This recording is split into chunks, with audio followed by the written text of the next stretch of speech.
You know, we own and operate retail malls. We used to build apartments and condos. We did about 12,000 units.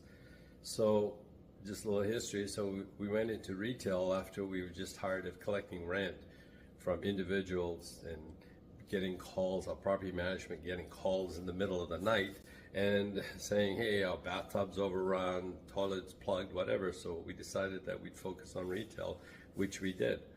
People can't believe. They say, well, what's happened in retail? Well, retail was really hard.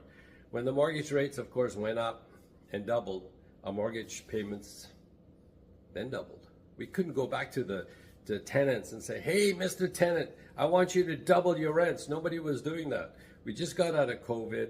People were starting to make a little money, and there was no way. They signed leases, 5-year leases.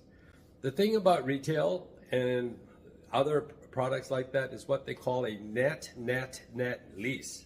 A net net net lease means that the landowner or the owner of the plaza leases it to you and you pay everything. That's what a net net net lease is.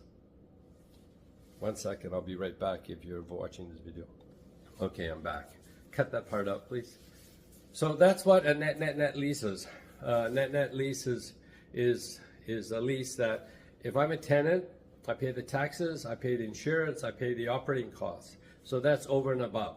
So if I'm paying, I'm just using an example, 20 bucks a rent per square foot, that might come up to $10 an additional rent, they call it.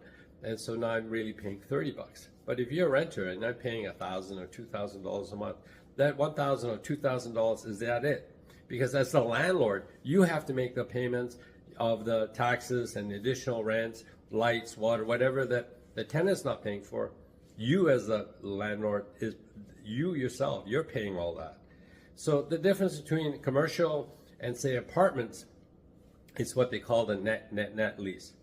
So hopefully I taught you something about net net net leases today. It's a good deal if you're a landlord to sign them. Every landlord that owns commercial real estate, not including apartments, you know, whether you offices or whatever you own, it's a good deal for you to go to a net net net lease.